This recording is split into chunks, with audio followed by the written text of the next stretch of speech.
first team to take down City this season. Well, obviously, of course, with Shakhtar Donetsk, but in the Premier League, we're the first, and I hope it's not the last. I hope we're the first ones to do it. Just a quick overview of the game and the pregame. Going into it, I would almost guarantee bet my life on the fact that I think both teams would score in this game. I just didn't know who would get the last goal. When I heard that VVD has a little tight hamstring and he wasn't gonna be risked today, I will say I was very worried, especially because just the morale of the change room, and I think with him not being in the team, we'd be worried.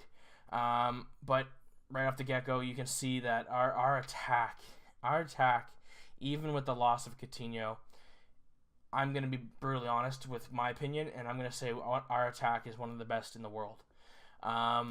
And you can even point out the fact that Ronaldo's got 4 goals this season with Real Madrid. I could be don't quote me on that, but I'm pretty sure. You look at this attack with I almost said Coutinho, with Firmino, Salah, Mane, Chamberlain. You look at those 4, and I think we're gonna call that our new Fab Four. I think it's gonna happen, unless we buy in this window. But I think with that Fab Four going forward, we do lose a little bit of creativity in the midfield without Coutinho going forward. But you saw in this game, we can beat the very best. A lot of people talked up City to go almost unbeaten this year. No one thinks they could beat them, but this was the game that they thought maybe this would be the time for them to take their first loss. Every single player I think on the field today from Liverpool was exceptional, other than the fact of Karius's short-sighted goal from Sane, and then obviously we kind of tumbled apart in the last 5-10 minutes of the game. But you look at Sane's goal, right, and you can put blame on Gomez and Karius.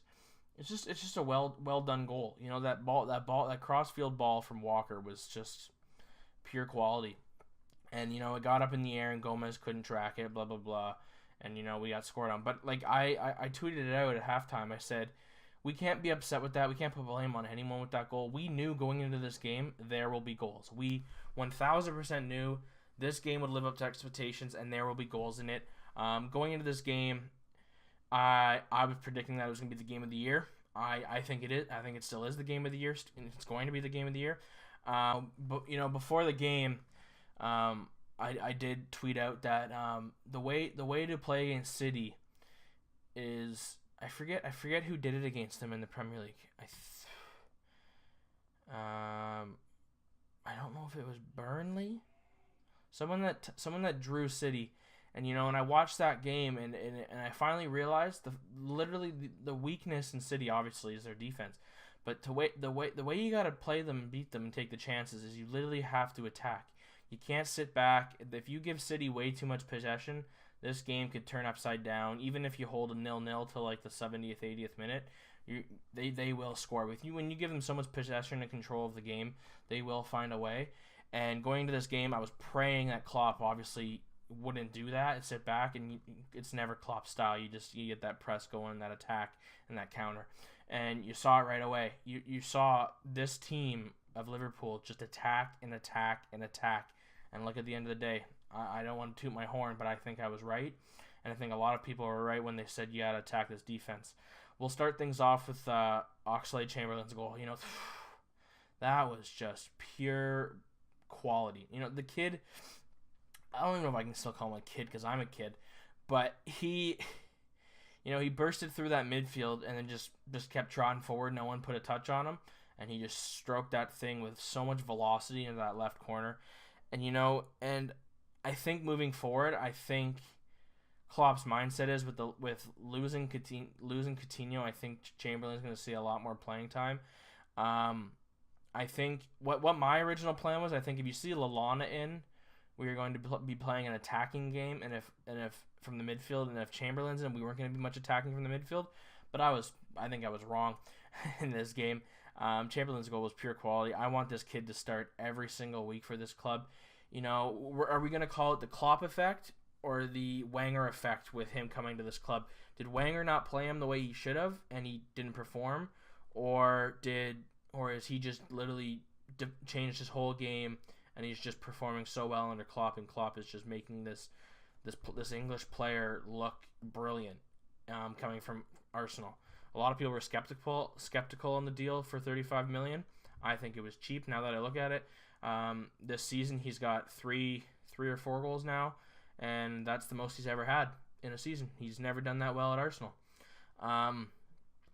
So I think, moving forward, I want to see the Ox in this starting 11 week in, week out. Obviously, when you rest him, you have to rest him. And then you saw, like I said, I already talked about Sané's goal. Not much you can do. A couple screw ups, but at the end of the day, there was going to be goals in this game, so I wasn't worried at all. I was more skeptical on how we were going to start the second half. And off the bat, you saw City just firing on all cylinders, doing the best they can to finally knock us down, and we couldn't, and we didn't have Van Dijk in the team. I'm really impressed with the squad. To just show the resilience in the back end to hold until obviously they'll fall apart in the end of the game. But that's just the sport. When a team gets momentum like us, scoring three goals in 9 minutes, and then they scored 2 goals in 5 minutes. It's just momentum of the game. Momentum means a lot to this game. And then that ball from Firmino, just to push around Stones like a little baby. He literally bullied him like he was a child. And this player was bought for 50 million from Everton. 50 million as an English center back, and people had so much talk around this kid. And people even said when we bought in Van Dijk, a lot of people around the league saying, "Oh, I'd rather have Stones." Blah blah blah blah blah. You look at that right there. Van Dijk would never let that happen. And Stones just got bullied. Firmino took advantage, shouldered him, and took the ball. And that finish was just, oh my God, that little chip over the right side was literally, I was screaming at the top of my lungs when I saw that go in. And then of course, that guy, Firmino, knows how to celebrate. That man knows how to celebrate a goal. I'm shocked he's taken it hard when Coutinho left. You saw his comments on it, and I do think he's taken it pretty hard. But today you saw him play outstanding. I do agree with Liverpool to sign this player to end out his career at Anfield. I think it's a little steep, but I think it's worth it. I think it's a huge statement for this club to say that, especially right after we lose Coutinho for 142 mil. And then we go 2 minutes later. Well, a minute later, I'll say, with Sané's hitting the post. Or sorry, not Sané. Mane's hitting the post. I thought that was going in. I put no doubt on it. I think Mane's got a beautiful right foot on him on the girl. But at the end of the day, we hit the post, and half a minute later, he gets the ball back and he strikes that thing with pure bliss into the top left corner. This attack is just it's not your typical Romelu Lukaku header, little inside close in the 18-yard box, just tapping it in, blah blah blah. These players score pure, brilliant, world-class goals, and you can't take that away from them. These guys are pure quality. And then 7 minutes later, Ederson, has a little blurb in the back end and gives the ball to Salah, and I saw that. He took that touch so well and so fast to take the chance at the shot. I was blown away with the quality from him. I'd say about 3 years ago he wouldn't score that from 35, 40 yards out. At this moment, he's the best in the league. He is literally the best player in the league, in my opinion. You can talk up a game with Harry Kane for being an attacker, but I think right now you can't outrun him. You can't outrun Salah. You can't outbeat him. If you give him that split second of a chance, he will punish you.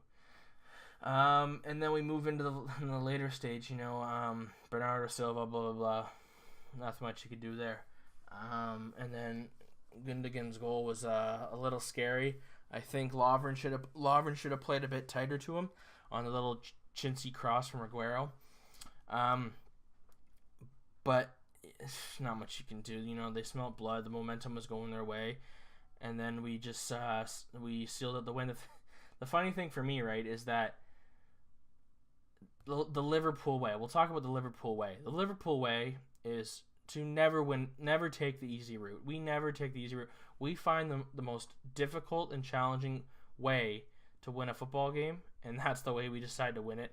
You know, you never take the easy way. This is an example, playing for the Champions League final against AC Milan, going down 3-0. That's another example of the Liverpool way. You know, going down 3-1, then 4-2 against Dortmund in the Europa. It's literally the Liverpool way. They literally want us all as Liverpool supporters to have heart attacks. They seriously want us to all just drop dead because of how much stress they put on us as fans. And we'll bring up some stats. I love the stat that City never do well against us. We have a really good record against them. They haven't won at Anfield since 2003. I'm a betting man myself, and to take Liverpool at 3x odds today to take down City was almost a guaranteed fact. If you wanted to be a bit safer, you could take them to win or draw. Your odds would be probably about a 1.82 maybe, but that would have been a lot more safer of a bet because of how City have been this season. But you got to look at the facts. We are playing at Anfield. We are on a 17-game win streak, or unbeaten streak. Sorry, we have a couple of draws in there. City are undefeated, but we're playing at Anfield, and Anfield to me is literally a fucking fortress. I'm sorry for cursing, but this stadium to me is home. I've been there many times. I want to go back and you know, spend a lot of my life in this city at Liverpool. This stadium is incredible. It's so hard to play here. You saw it with the fans booing Sterling. The kid was frustrated all day. He played absolutely terrible. Robertson was almost man of the match for me. He bullied Sterling like a little child. Sterling couldn't do anything. He got upset, took a yellow card, got subbed off, and the Anfield fans went psycho. They were so happy to see him get sent off. He's never played well at Anfield. Aguero has never played well at Anfield. He's never scored at Anfield. So all those stats combined, I thought it was a no-brainer to take them at a win or draw. You know, a betting man, you take it. You cut your losses if, you know, City take the win. But today we're winners, guys. We took 3 points away from them. I think it helps balance out the league a little bit. You know, I know it's a pretty big gap between first and second still. But we're in a 3-way tie for second, guys. 3-way tie. We are, and Spurs are 3 points out of a playoff spot, Champions League spot, and Arsenal are 8 or 9 points out of a top 4 spot, and that makes me happy. Now, a question for you guys. Me personally, I think we should take a stab at Sanchez. I think he'd fit in really well for $20 million. I know he's leaving in the summer for free if no one buys him, so $20 million seems a little interesting. But from a standpoint, $20 million for a world class forward is, in my opinion, an absolute steal. He snubbed us when we sold Suarez. We tried to bring him in from Barcelona, but he said no. He obviously wanted to live out in a nicer part of England, in London. I disagree. I think Liverpool is the heart of this country. Up north, obviously, is the heart of this country. That's where I've visited most of my time when I go over there. That's just because all my family are from. I think we take a stab at him. I think I'll be blatant. We are so close to being one of the best teams in the world again. You know, we were a European giant a decade ago, in 05, 06, 07. We were dominant, so dominant. And moving forward, I really look at this team and I think we are so close. A few other transfers, we are so close to being one of the best again. I think we need to bring in a world-class goalie. You know, you look at the top 6, right? You see all their keepers. You know, you see Ederson, you see De Gea, you see Courtois, you see Lloris, and you see Peter Cech. And then you got Liverpool with what? Minion like Karius? Like, It doesn't. I can't fathom it because all of those teams have world class strikers, and our two or sorry, not strikers, have all world class keepers, and we don't. And I think we are so close to silverware, the title, Champions League, Champions League semifinals and finals again. If we bring in a keeper, we have lost so many points in the previous years due to our keeper blunders. I'll bring us back to the year with when we slipped from winning the title. Mignolet costed us. I think I saw a stat where he literally cost us at about 13 points that season just from his own blunders, and then you add another. I think it was 9 points directly from Kolo Touré causing goals that costed points. So right there, there's like 22, 23, 24 points, literally right there, and we would have obviously guaranteed the league. But those positions need hit. You bring in a world-class keeper. I know we've been hearing weird rumors about paying out Oblak's transfer fee of $100 million with Atletico. My opinion, the market is psycho. It's literally out of control. But I think you pay that. I think you pay that right now. You bring him in, see out his career because he's world-class. Next step. Do you want to bring in another partner for VVD? My opinion, I think we can hold off. If we do want to step forward, we for sure can do better than Matip or Lovren, beside Van Dijk. But I think at this moment, I think we just stick with Van Dijk and a world class goalie. And lastly, I think we need to find a replacement for Coutinho. We did try to get Keita, bring him in now, but it sounds like we're not going to get him in January. I think we either bring in another midfielder or we move Firmino back into a holding spot as Cam or as like a center forward and bring in a world class striker. So for me, Aubameyang's a clear hit, or you bring in Sanchez or Lamar on the wing, or in the midfield. For me, I think it's a no-brainer. I don't know why we haven't gone out and done this. I have full trust in Klopp in this club. I think we're making huge steps into the right direction. And like I said, and like I'm going to end it, we are so close to being world class and world dominant again. So close. And prime example is today. We didn't even have Van Dijk in, and we beat City, who are undefeated this season. And they have had so much talk around them about, are they going to win the Champions League this year? Are they going to make it? I think we are so close. And it hurts me inside to see how close we are, and we just can't bring in these specific players to see it out. Our attack is in beautiful form. Our midfield could get a bit of work because we have lost that creative touch with Coutinho. But overall, that was a beautiful, beautiful result. I think Porto were scared shitless of us. I think we might go to Porto and see out a 1-1 draw or something. But coming to Anfield, I think we're going to thrash them. I absolutely think it. Anfield is literally a fortress, and you can't win here. So that's going to end it for today, guys. Like I said, I've been away for a while just because of Christmas break and Christmas holidays. I'm back at school now, so I have some time to make some videos. So you'll see them about regularly, about 2 to 3 a week. I figured this was a good way to get back into it with this win over City. So if you like the video, guys, obviously like this video. Comment down below. I love to talk to you guys. See what your opinions are. If you disagree, agree with me, I love to talk to other Reds.